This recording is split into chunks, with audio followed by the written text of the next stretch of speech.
Our cameraman attitude is so bullshit, boy. Maybe because you don't only want all these goddamn chains on. You think? Oh, that's my favorite part. DJ with it.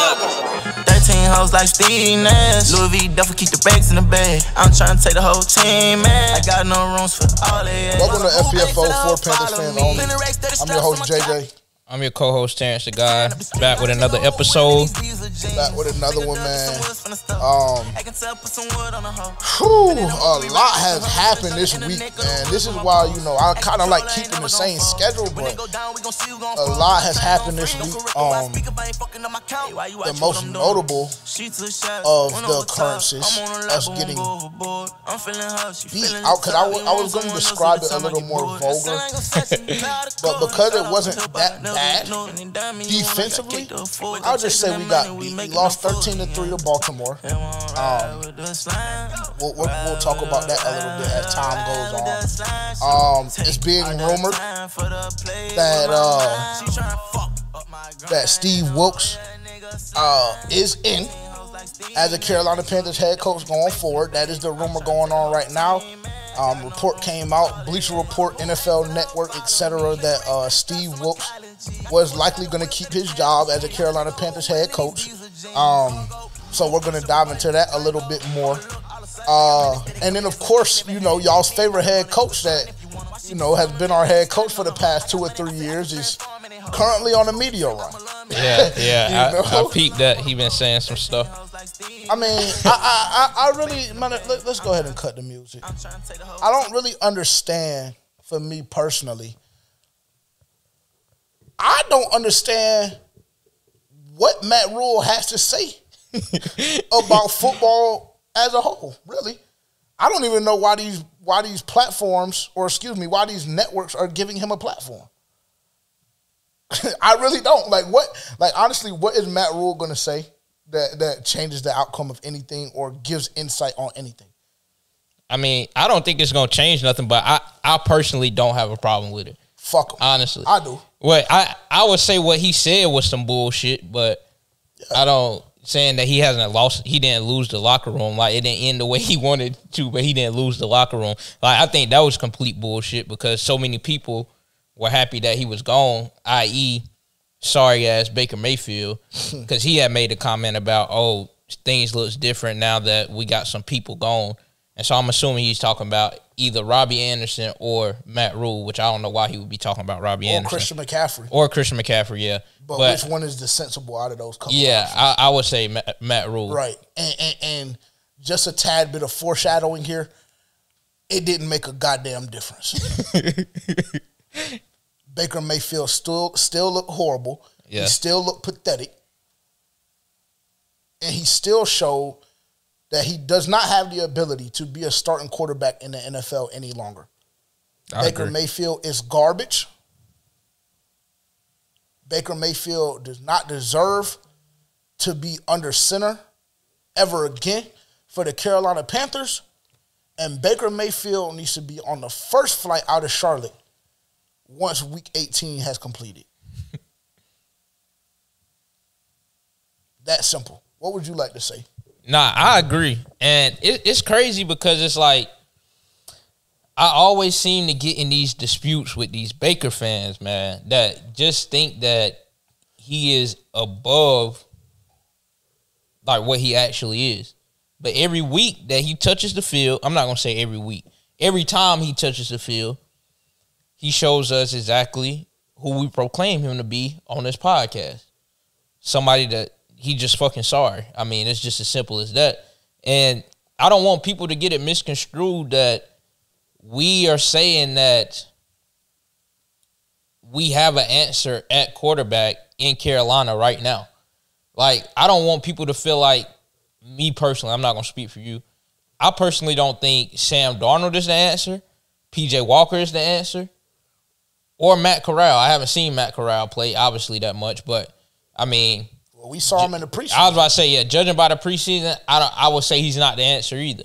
And so I don't want it to seem like all this hate is going towards Baker, but it's like when y'all try to put him on this pedestal and then he puts on these complete shit performances. Like, something's just not adding up. So it's not just him. I mean, PJ Walker, to me, he sucks. I mean, Sam Darnold, he sucks. We seen what he gave us last year. So, I mean, we don't have an answer at quarterback in Carolina. It's not just a Baker thing. But the reason we are so hard on Baker is because Baker's fan base seems to just be ridiculous. Like, unbearable. Hard to accept truth. And that's bad. Like, it's embarrassing. Yeah. It really is. It's embarrassing. He embarrasses them every week. Like, literally. For me, like I told y'all last week, and you know, just to kind of go back a little bit, it was announced that, and this statement or this statement, this sentence will hold. It'll have a couple different meanings or layers to it. It was announced, what do we want to say, Wednesday, maybe? Well, it was announced Sunday or Monday, one of the two, that PJ Walker, you know, was suffering from a ankle sprain or whatever may have you. They didn't quite understand, you know, the severity of it, if he would be able to go, et cetera, et cetera. Then fast forward to maybe about Wednesday or Thursday last week, it was announced that Baker Mayfield would be the starter.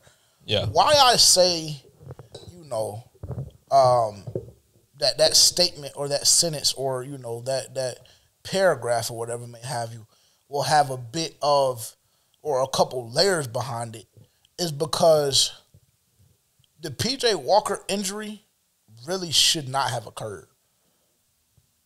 But I go back to what I've been extremely vocal on for the duration of this season since we recorded the first episode of season 2 of this podcast. David Tepper does not care about the Carolina Panthers. That's my theory, and I stand on it. He does not care about the Carolina Panthers, right? And this is kind of why I said there was a lot that happened in Panthers world last week. That occurred. Then it was extremely strange that guys like DJ Moore came out and said, you know, we tried to tell Dave before the season even started that we do not want turf. Then you get a couple other guys in the locker room saying the same thing. Then if you follow the guys on Twitter, you know, it was like obviously it was a planned thing. Then you have about 10, 11, 12 guys, if not more, coming out speaking on the turf that we utilize in Bank of America Stadium. So it's just very strange, but it's like time and time again, my theory on Dave Tepper is proven correct.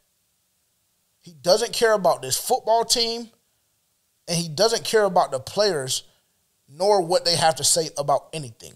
Because if he did, Matt Rule, would have been fired a very, very long time ago.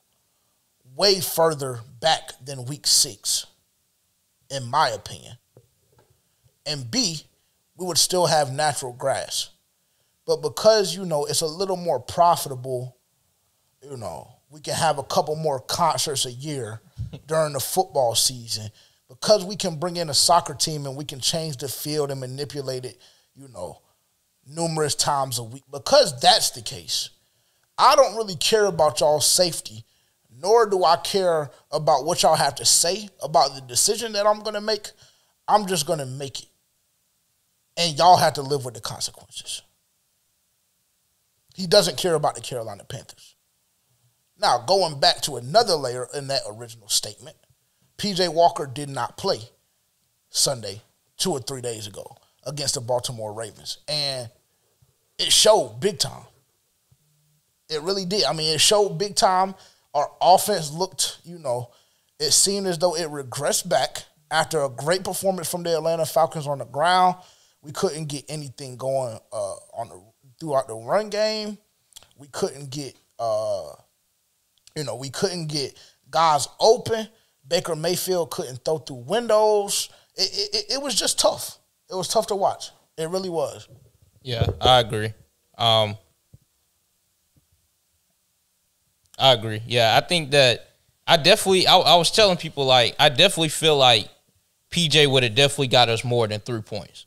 I mean, without question. Yeah, like, no matter how you feel about PJ as a quarterback, and like I said earlier, I don't think PJ is the answer. But, I mean, PJ also, I mean, we won our last game with PJ. And I don't remember exactly how many points we scored, but it was damn sure more than 3. And so my whole thing is, if Baker is who you say he is, not you, but them. Right. No, if Baker is who y'all say he is, then why the fuck can't Baker get us more than 3 points?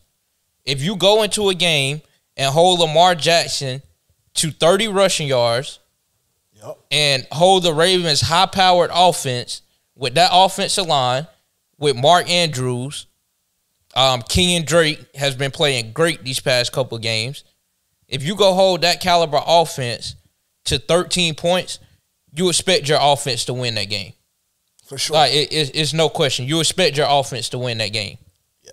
And so... Go ahead. My apologies. I didn't mean to cut you off. Go ahead. Yeah, and so, like... I mean, that's just completely unacceptable. No matter who the quarterback is at that point, take Baker out of the equation, whoever you put back at quarterback. If your defense goes out and plays a game like that to where they hold a team to 3 points until the fourth quarter, then you have to win that ball game. You have to. It's just as simple as that. Yeah. I mean, it's really no question. And what I was going to interject at that point was, dude, we've talked about this all season. Yeah. And this is what we've been saying all season. Like, defensively, if we hold a team to anywhere underneath or from 17 points or below, it should be a W. Yeah, facts. 13 points to one of the most prolific offenses in the league is God-level play. Yeah. So, I mean, I'm sure the viewers can imagine my frustration Sunday against Baltimore. I think I held it in check for, probably 55 minutes out of the 60 minutes of play. I mean, yeah, you didn't really have a choice because, I mean, we just, wasn't shit happening. Yeah, but once we have the fumble from Sha Smith and I had to choose my words very wisely, because I had a conversation with one of my advisors this week, and he told me that I need to start choosing my words a little better. So if I ever just pause in the middle of the show, whatever may have you, just know I'm doing my best to choose my words wisely. Sha Smith absolutely fucks us, right? Simple. He fucks us. Again, defense only gave up 3 points up until this point, right? Because I think we ended up going down 10-3. Yeah, 10-3. Yeah. Cool. So give up the touchdown there, and then we come out and we just look like bullshit. And then, like we said, Justin Tucker leaves you no help in any situation. Yeah, ever. honestly, Justin Tucker leaves you no hope at all in any situation ever. And then we just fucking fold. Yeah. Because our offense, based on who our starting quarterback is, has the inability to move the football. Baker Mayfield, 21-33, 196, and 2 interceptions. So, like I've been saying, since Baker Mayfield went out with his little injury, I do not want to hear this man's name again. For all of you Baker fans, if you watch this podcast, listen to me very closely. Do not come in FPFO's DMs. Do not come in my personal DMs. Do not come in my phone. Don't say shit to me regarding Baker Mayfield, because you won't get a response and you very well might get blocked. Really. Because I'm sick and tired of it. I've been telling y'all for 5 weeks now that I don't want to hear Baker Mayfield's name again. I even made a joke about it last week saying, You know, this is what Baker Mayfield wants. He just wants to be relevant. Because ultimately, when it comes down to it, he's fucking pathetic when it comes to the quarterback position. He deserves to be in the XFL. And that might be being generous. You got it. Honestly. Honestly. It's pathetic. And I no longer want to watch it. Today, the breaking news is, or yesterday technically, once you guys hear this, but as we're recording, the breaking news is Sam Darnold will be the starter for Week 12 against who? Who do we play? Broncos. Against Denver. At home. I mean, if we can't beat Denver, you know, if we can't beat Denver, then only God can save this organization. Yeah, honestly. And they cut Melvin Gordon. So, I mean, I don't even know who the fuck they have at running back at this point. Latavius Murray. I mean, God. And really? Never mind. I'm going to keep it to myself. Let's go through some stats here. 21-33, 196, and 2 interceptions for Baker Mayfield. Deontay Foreman couldn't get anything going at all on the ground. 11 attempts for 24 yards. You, Terrence, had to fucking give me an explanation on why that occurred. Because, you know, that was your player of the week and everything. You know, C-Mac, who, et cetera, et cetera. So as we go on, you're going to have to give me an explanation on that for sure. Cool. He's not the only one to look at, however. Chuba Hubbard, 4 attempts, 0 yards. I mean, just pathetic. Terrace Marshall, 3 catches for 76 yards. Not a bad day from him. It was hard getting involved when you have a quarterback that can't get you the football. And then when you have an offensive coordinator that once you get let me take a look. Once you get a 34-yard reception, just refuses to put the ball back in your hands. You know, it's hard to get anything going when you have a situation like that. So that was his stat line, 3 for 76. Shaw Smith, we talked about him, 4 for 26. DJ Moore, another star that Steve Wilks, I believe, was referring to in his press conference, that has to play a lot better. Because if you want to be the team's number one, just like I said last week with Brian Burns, and we'll talk about him a little bit today as well, just like I said with Brian Burns last week, if you want to be the star and you want to be that guy, show me. Show me. And transparently, DJ Moore simply has not done that. He did it maybe one game against Atlanta in the Dome, a game that we lost. A game that a lot of people will argue we lost because of him. Now, do I feel that way? Absolutely not. But in that same breath, show me that you're an actual number one receiver. Because I get it. You play with a bad quarterback, and you've been playing with bad quarterbacks the whole season. I understand. But at the same time, in the first quarter, when the defense gets a big stop, it's unexcusable to me that when you win a route and a bum-ass quarterback throws you a halfway decent ball and you get both of your hands on it, it's unexcusable that we have a drop there. Defensively, C.J. Henderson led the team in tackles. And we're just going to stop right there. Right? Because what did I say to you not too long, or maybe, 2 days ago? After we watched the game, as soon as you left, before, I brought up the whole Michael Parsons and Brian Burns thing, or maybe after, I said, it's an issue when one of your cornerbacks leads the team in tackles. C.J. Henderson and his performance Sunday was just purely fucking embarrassing. Honestly. Am I off? Like, because this is the thing. Like, I know y'all have this narrative of me that I'm this dick. I'm just an asshole. I come off harsh and things of that nature. But transparently, I just say what y'all think in y'all's head.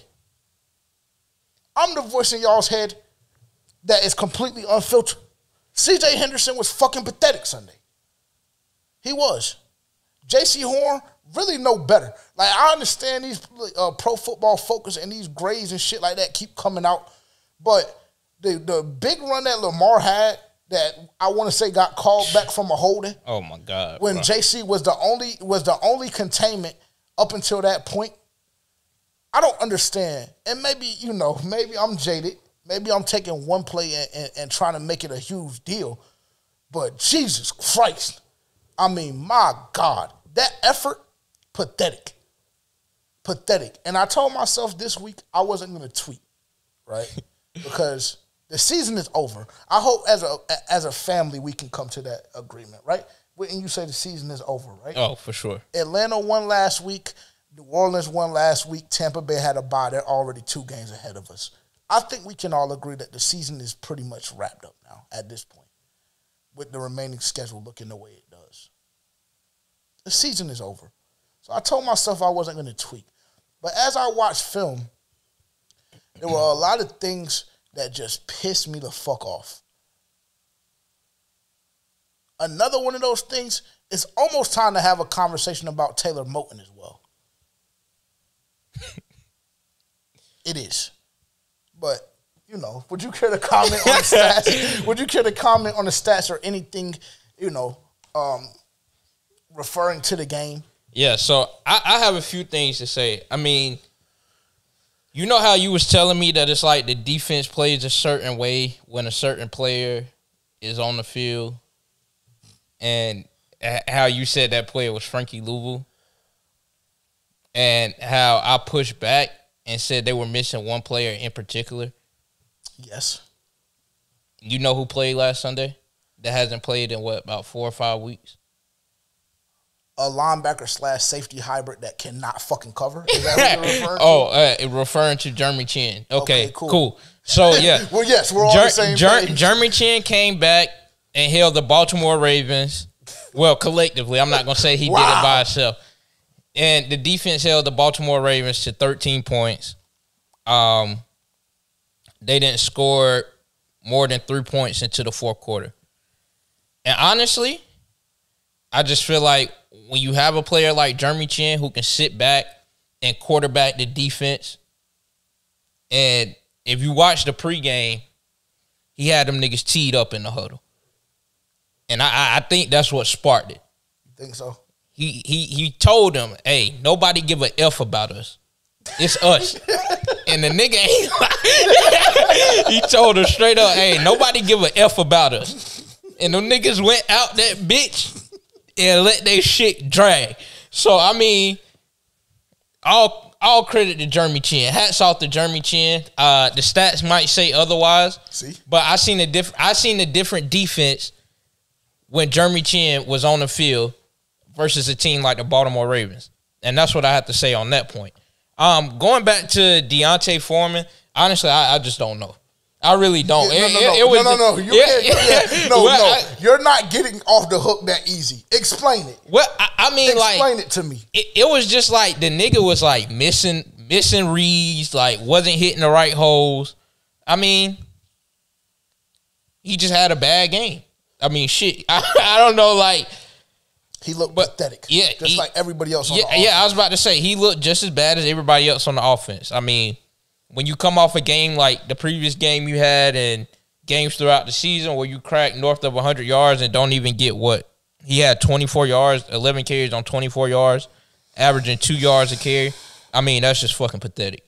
So, I mean, that was pretty much the outcome of the game. The offense looked like shit, as they have looked like shit more games than not throughout the season.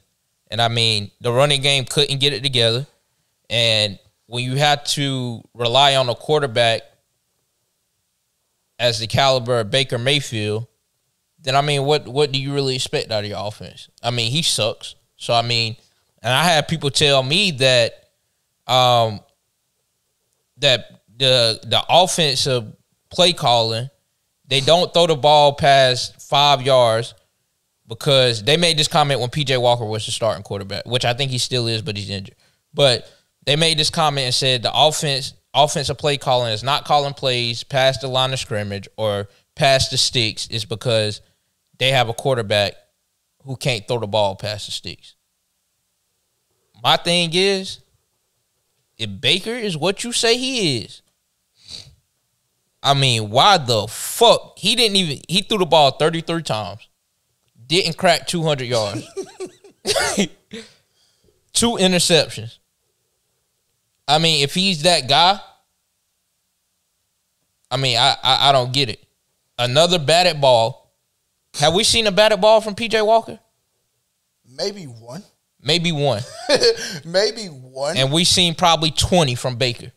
And this specific one led to a pick. No disrespect to JPP. A pick from a nigga with 4 fingers.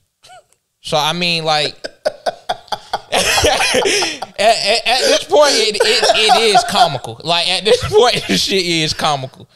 Because, I mean, I don't get it, bro. I really don't get it. Outside of the defense, CJ Henderson looked like dog shit. And that's why I hate when you try to make me come out here and apologize to these niggas once I get on their head, because then they prove me right down the road. They prove me right down the road. He's not that. You're right. He's not that. So from here on out, I will not be apologizing to another player because, I mean, I see what I see.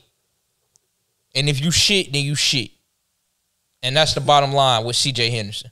So after this season is up, I don't care what kind of contract he's under, I don't need to see CJ Henderson back in the Carolina uniform.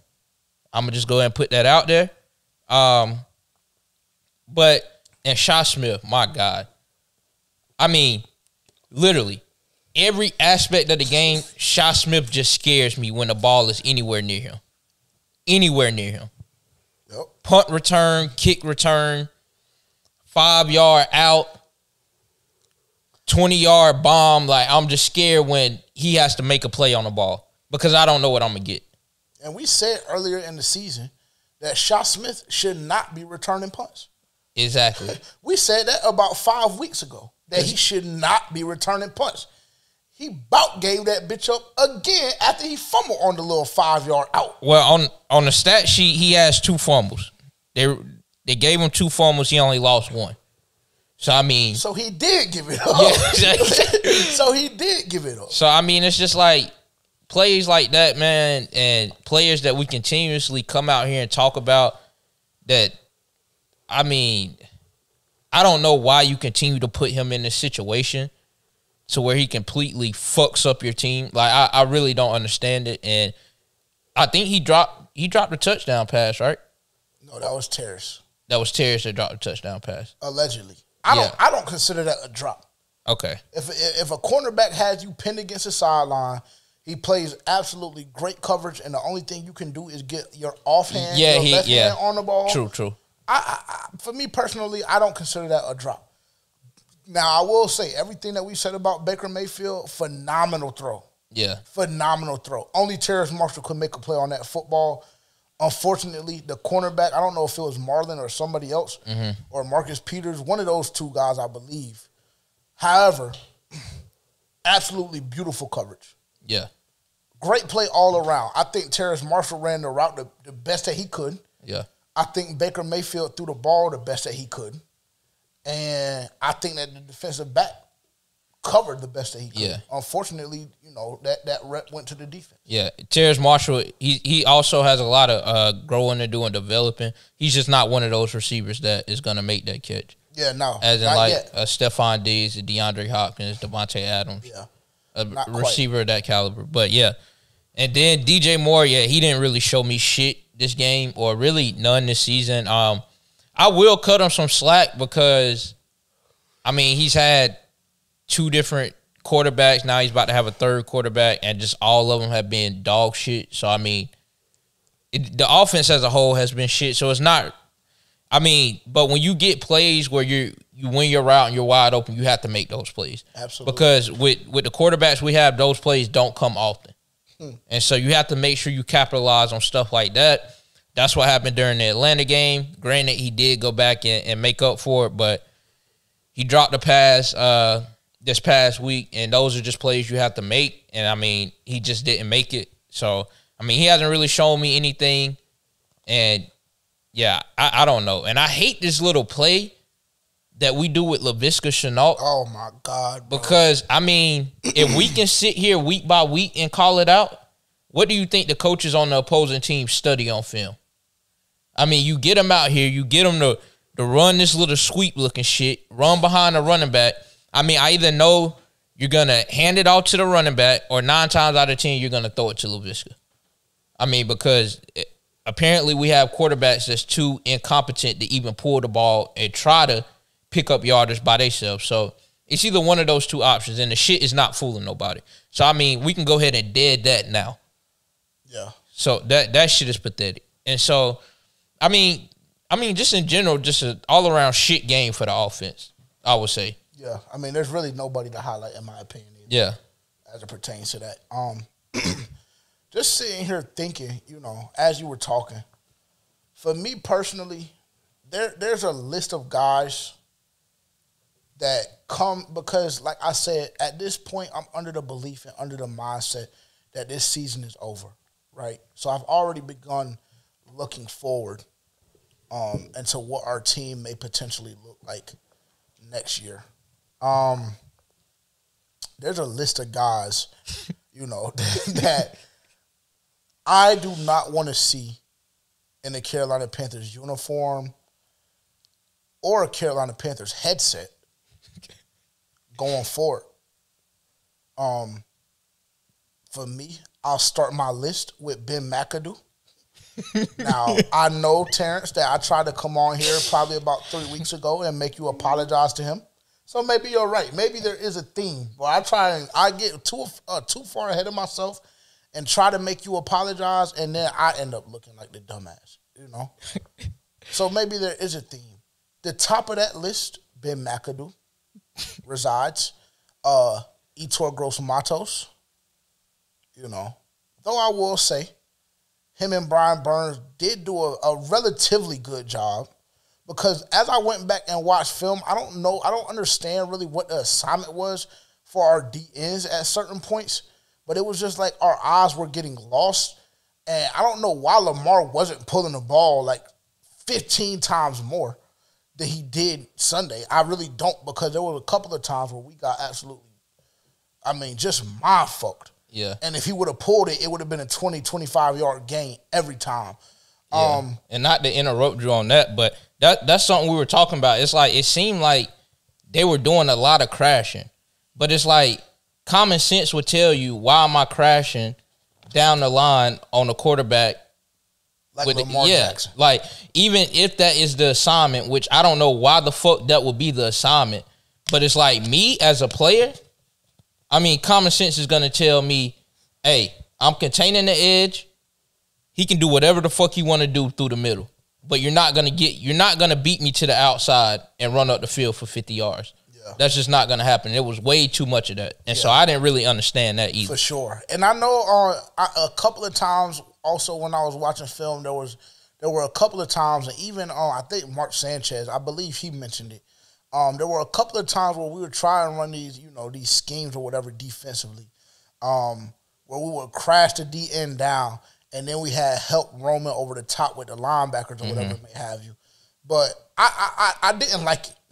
I didn't like it because, if I'm not mistaken, that was the same concept we attempted to run on the big Lamar run that got called back because of the holding on the outside. But I didn't like it. But just to get back on track, Etor resides on that list. Shaw Smith resides on that list. C.J. Henderson resides on that list. And I'm not going to say Miles, because Miles come down and hit shit, and he be trying to tent some shit. So I'm not going to say Miles. But right now, just off the top of my head, and I can't believe that I almost concluded my list without saying y'all's favorite quarterback, Baker Mayfield. But he resides on that list as well. At the top. And yes, beside Ben McAdoo. Actually, he's going to overtake Ben McAdoo. He's going to sit atop Ben McAdoo. So it'll be 1A Baker Mayfield and 1B Ben McAdoo. But those are guys that I really just, going forward, I just refuse to believe we can build anything with those guys. Honestly. Because with all due respect, they don't embody winning football. They don't. It's a lot of things that just are going on in my mind right now. Honestly, like, let's talk about your boy, because I know that you can't wait, because you think I'm gonna apologize, but I'm not. Brian Burns, what would you grade his performance Sunday? I would say a B. I give him a B. Okay. I was going to give him an A-. I was going to give him an A-. I think Brian Burns played exceptionally well Sunday. You told me out of your mouth if Lamar Jackson rushed for under 50 yards, Brian Burns had a hell of a game. Yeah. Lamar Jackson went for, what, 31? Yeah. So, to me, Brian Burns had a hell of a game. I think Brian Burns did his job. There were times where, I was extremely tough on him this week while we were watching the game. I was extremely tough on Brian Burns this week while we were watching the game, in part because Terrence was here, and I know how much of a Brian Burns fan he is. But also, everybody knows I've been extremely vocal about how I feel about Brian Burns and, the trade offer that we had on the table for him, as well as the contract that I believe him to get this offseason. So, I'm like I said, I'm always going to, for me personally, I'm always going to be tough on Brian Burns. I am. Now, if Brian Burns ends the season this year and, the final, what do we have, 6 games remaining, he gets 7-8 sacks in those 6 games, and then he gets paid this offseason, and then he comes back with 12, 13 sacks next year, I probably won't be as tough on Brian Burns. But right now, that's the stage that I'm at. But I do feel as though Brian Burns had a hell of a game. Now, why did you give him a B? I mean, I would say the only reason I gave him a B, I don't know, because it's hard to judge, because I don't know if it's him or I don't know if it's the defensive scheme in general. Okay. Because I just hate, it was a couple plays I seen him dropping in coverage, and he just looked completely fucking dumb. Like, he didn't know what he was doing. He looked off balance and just goofy as fuck. So I'm just like, that really pissed me off, honestly. That pissed me off. That's Al Holcomb's fault. Yeah, stop putting him in coverage. And I don't know. I feel like he could have impacted the game more. I don't know at a certain point how much more he could do, being that the defense did their job until like the offense really couldn't put together shit. And so, I mean, I just gave him a B. Like, I feel like it's a select few games like that you have to have that you get an A from me. Like, it's only a few defensive players this season that's like, oh, I got to get them an A. And that's, I mean, I just feel like it wasn't an A effort. Like, do you know what my question was going to be when I smiled that hard? What? Does Frankie have an A? I think he has an A in like one game out of this season. What game would that be? Maybe one or two. I would say the game the Saints game. That's when he got that fumble on Alvin Kamara. That really stripped him. Yeah, that changed the aspect. Did he catch a pick that game? No, he didn't catch a pick that game. I don't think he caught a pick. I do know he caused a strip, and then Marquise took it to the crib. Yeah, I would probably say the game before this game. Atlanta. Yeah, because I think he was in the rankings for something regarding his performance. Know. What I do know is he had 2 sacks last week. I mean, that's cute. 2 sacks and led the team in tackles. And by the way, he led the team in tackles again this week. You said last week he had 2 sacks. Yeah, last week. And so that's why he would get an A. Yeah. Okay, cool. So, I mean. And then the Arizona game? I wouldn't say the Arizona game. He did have a pick 6.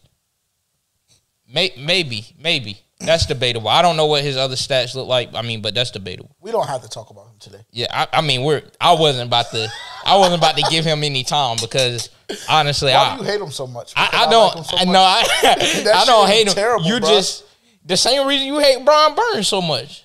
No. Let's stop. For one, I don't hate Brian Burns. I was about to say I hate Brian Burns because of no. For one, I don't hate Brian Burns. I think he's a top 3 player on our defense. I do. I think Brian Burns is a very, very good football player. But like I said, it's almost the same exact shit with DJ. I don't hate DJ, but once you start talking a different type talk when it comes to that bag, you got to show me. So the names that I threw around last week, like TJ and Micah, they show me on a week in, week out basis, no matter what. Now I know you wanted to point out Micah's one bad game when he was sick or whatever may have you. He's had other, but I just not really. I just can't name him, but I'm sure he's had other. But because he just takes over the game different. He does, and at certain times, I feel like Brian Burns has the ability to do that, but then at certain times, I also question Brian Burns' drive and his desire to win. Whether it be win the rep, win the football game, build a winning culture or whatever, at certain times, I do question that based on his effort. Yeah. I mean, I feel like some of that can be built into, who the fuck is his coach? Like, it's like honestly, like, who was his coach? Al Holcomb? He had Phil Snow. It's just like, I feel like a lot of the times he's not put in the best position to go out there and have those games. Like, if you were telling me that Brian Burns is going to strictly rush the quarterback 100% of the times, and then he just completely looks like shit, okay, then you have a point. But, if we're not going to get that, and we're going to get him playing in coverage 20% of the time out of that 100, then it's like, I don't know. But, it goes hand in hand. It's debatable. But, like I said, yeah, I gave him a B.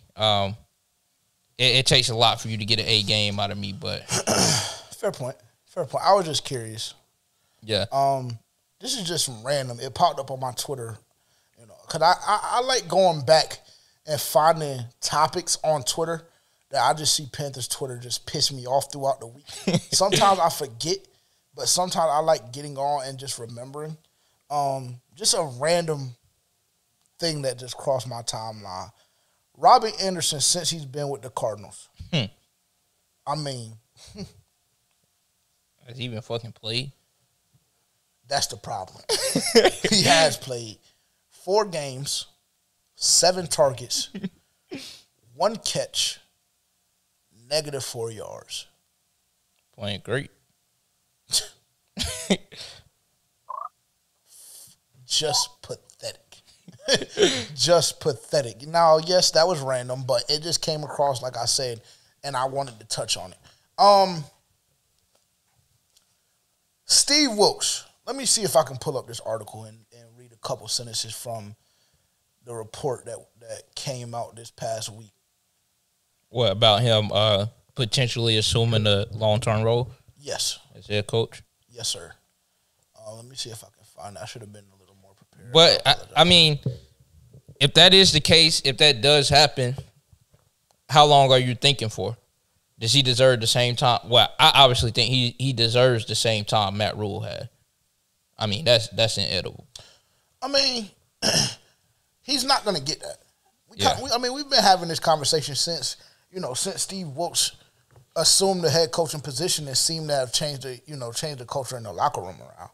I think we've had this conversation a couple of times. I'm not sure how long he gets if this does happen, but I think something that would be fair is 2 years. True. Which is teetering around the time period that that Matt Rule had, but I'm not sure that Dave Tepper does that. Yeah. Because we remember what was said about Steve Wilks when Dave Tepper was asked about if he would be able to earn a head coaching job, a solidified head coaching job, and it was the fact that he would have to do an outstanding job to even be considered. So when you carry that tone from the very beginning of, this whole experiment, I think it's extremely discouraging if you're a Steve Wilks fan to believe that he'll get anything longer than a year if he even is selected for that position. Yeah, facts. I just didn't know if your stance changed since that it's looking more towards that he might officially assume the head coaching role. Oh yeah, no. I mean, I'm still a huge Steve Wilks. I'm still a huge Steve Wilks fan. I am. I mean, we've had now. Don't get me wrong. We've had two terrible losses. We've had two terrible losses in the past month. For me, the Baltimore game is a terrible loss. Yeah. And we can go up and down the list of guys that played excellent, because if it was me, I would say the whole defense, with the exception of C.J. Henderson, played excellent. Honestly. I didn't hear Derrick Brown name called that much that game. Derrick Brown didn't do he didn't do anything Sunday. I didn't hear Derrick Brown's name at all Sunday. And that's one problem that I have with Derrick Brown. Okay, it's just, get into it. Well, it's just like he'll have a game where it's just like, I mean, damn, like he's one of the best D tackles in the league. Mm-hmm. And then it'll be a game where it's like, damn, do we even have Derrick Brown? Is he hurt? Is he on the field? When he's played most of the snaps, he just ain't really done nothing. Yeah. And so that's the only problem I have with him is just inconsistency. I don't know if that, I mean, this is his, second year, third year? This is his third year. Third year. So, I mean, I can't even say that gets better with time because it's like, because he's also coming up on the contract, right? Yeah. Yeah. So, I mean. Yeah. After next year, it'll be time. You get 4 years on your rookie contract. So, after next year, it'll be time. So, I mean, yeah, I didn't really hear anything from him. Yeah, one tackle. One tackle. No other stat. That's embarrassing. I mean, yeah, I only agree and I only chuckle because it really is embarrassing when you're playing against a run-heavy football team like the Baltimore Ravens. Yeah. I totally agree.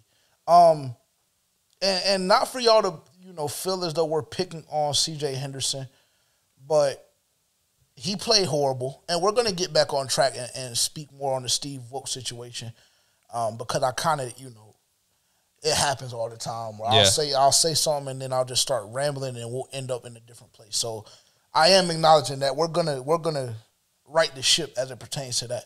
But C.J. Henderson allowed DeMarcus Robinson. I'm not even, again, I spoke with my advisor this week. Allowed DeMarcus Robinson 9 catches for 128 yards. I mean, please shoot me a DM, and this will be the poll on Spotify this week. So if you listen on Spotify, vote, because we have the ability to do that when we upload to add posts or add polls and questions. Just click yes or no if you know who the fuck DeMarcus Robinson is. Nah, I really had no idea who he was until this game.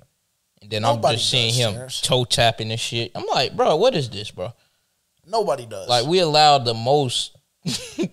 I mean, it happened. But it's always on C.J. Henderson. Because the same thing with Demir Bird. Like how you made the comment about him in fantasy this week. I'm like, nigga, Demir Bird ain't shit unless he sees 24 Henderson on the other side of him, lined up on the opposite line of scrimmage. Yeah, I mean, I guess that's respectable. Yeah, that's who I thought DeMarcus Robinson was. He did have a stint with the Chiefs. I have heard the guy's name before, but he's not that, bro. He's not that. And the fact that C.J. Henderson made him look like a god is sad. Yeah. It really is. This guy has never in his life, in his career, eclipsed 500 yards total in a season. So this is the guy that we're allowing over 120 yards to. So if you ever have a question on why C.J. Henderson is on my list of niggas that I don't need to see return to Charlotte next year, look at both of the games against Atlanta and look at this game against Baltimore, and you'll have your answer there. Now, back to the Steve Wilks conversation. How long do you think he deserves? And let's have a conversation about it. Let's just spend maybe 5 or 10 minutes on Steve Wilks as a whole and what you feel he's done good, what you think he, could do better at.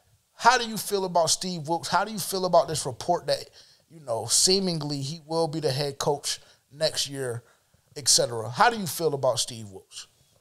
I mean, obviously, I don't think I was that high on him coming in because, I really didn't know too much about the guy other than he has been a part of our defense for a long time. That's really the only thing that I really had on him. But I definitely think he's turned the culture around in the locker room with the Carolina Panthers as a whole. Players have even came up and said, that's a guy they want to play for. The team wants to play for Steve Wilks. And I think that that's saying a lot. But I just feel like a year does it for me, honestly. Okay. A year does it for me.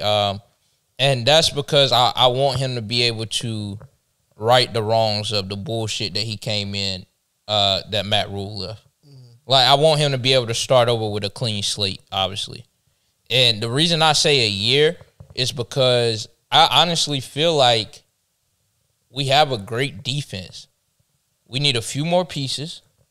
We need to ship some niggas out. We need to bring a few pieces in. And it's not even pieces that we have to spend a lot of money on, in my opinion. And so I feel like the defense doesn't need as much work as the offense does. In the offense, the work it needs is we need to find a quarterback. We need to find another receiver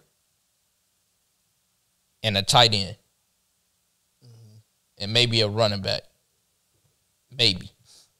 But, I mean, other than that, I feel like he has the pieces around him to make the Carolina Panthers be a playoff team next year. I honestly believe that.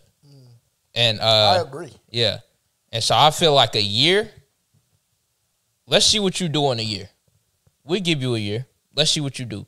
If you don't make the playoffs, but it was promising, it looked good, we didn't have too many of these shit-ass games, maybe another year.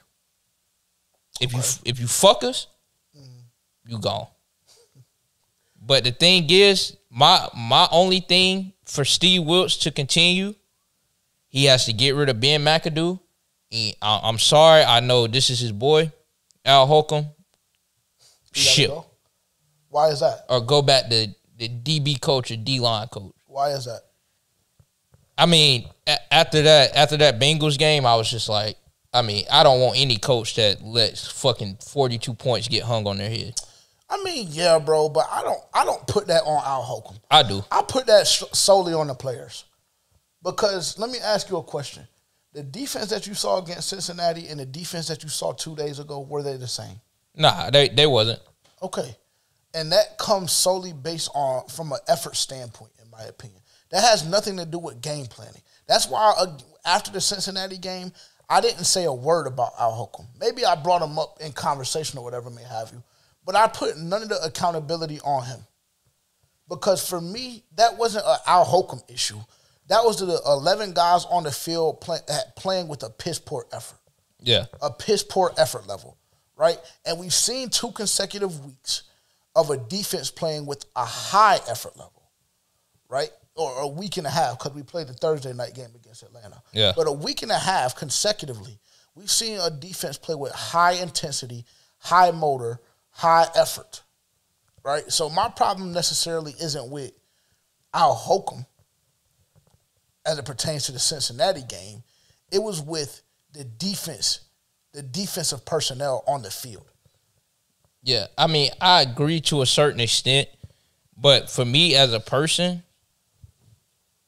why would I ever allow you to feel like you can go on the field and put my name behind that bullshit that you put out there? That's how I feel. No, that's fair. Like, I just feel like any team that I would coach, like, you're not putting my name behind bullshit like that.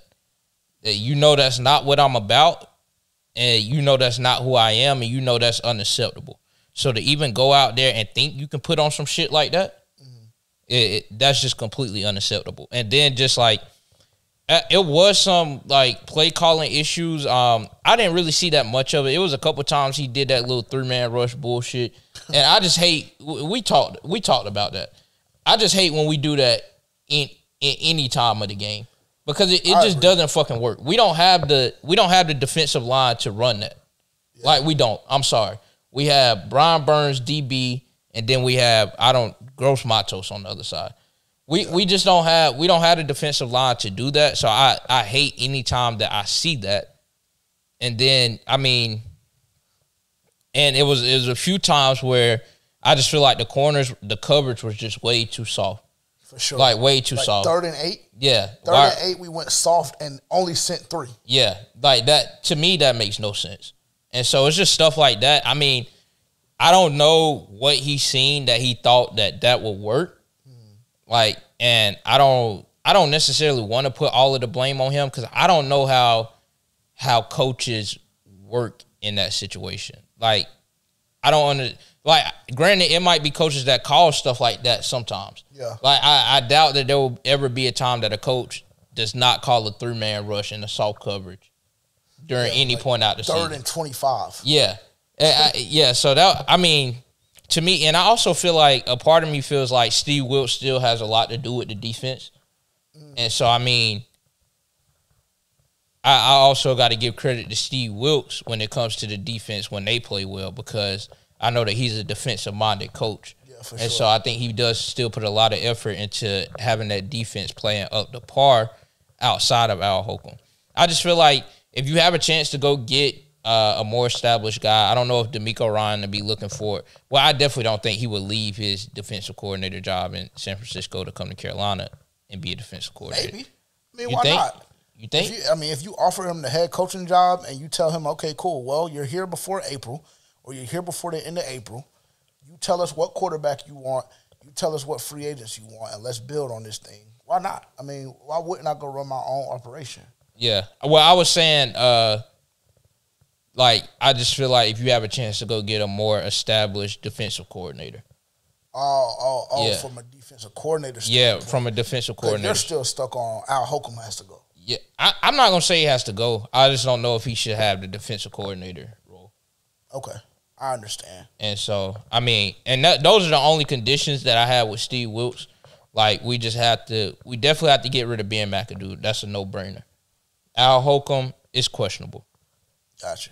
And so what would Steve Wilks have to do for you to earn an extended contract, like a 4 or 5 year? Not anything like we gave Matt Rule, because that really, it just gives me PTSD. Transparently, yeah. I never want to see a head coach get a deal like that ever again, as it pertains to this organization. So what would Steve Wilks have to do, in your eyes, to show that he deserves a 4-year contract after next season? If, say, we give him the 1 year, say we give him the prove it year, what would next year have to consist of in order for us to give him 4 years, 5 years, something like that? And I feel like this is not even asking a lot. I need to see an 8-win season. At least go 500. We play 17 games now. But that's it? It only take you 8 wins? For a 4 or 5 year? Not a second year. 4 or 5 year. Nah, I'm talking about an extended contract. Like, I'm talking about, you really got it. Oh, nah. We need to see I need to see a team that can contend.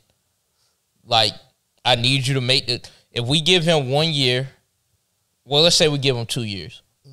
We need to make the playoffs one of those years. For sure.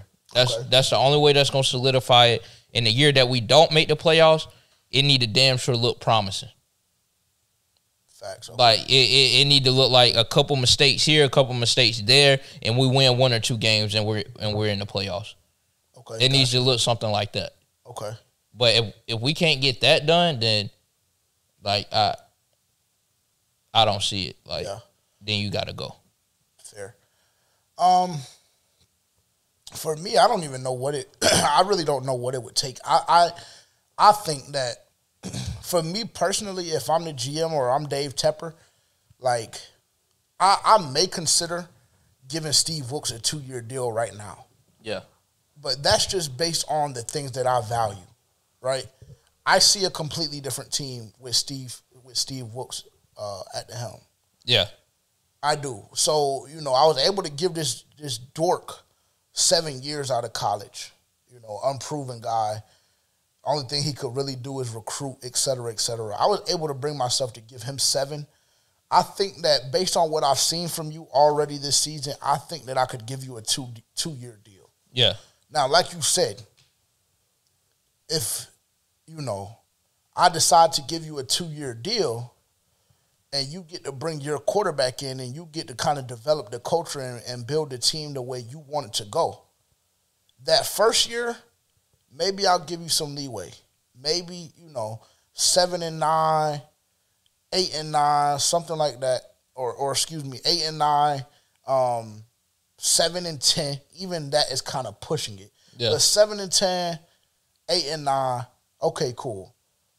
Then that second year, like you said, after your young quarterback had time to develop, he got some pro reps under his belt, etc. After that, yes, I believe with this defense, if we keep it assembled the way that we have it now, there's no reason why this football team should not be a playoff team. And so that's when, again, I would agree with you that he would have to make the playoff one of those 2 years for sure. Yeah. Nah, definitely. I definitely have to see that. Like you said, if I give you a chance to work with your personnel, like you bringing in your guys, then I'm going to need to see some production. And the thing is, like, I know we talked about this before.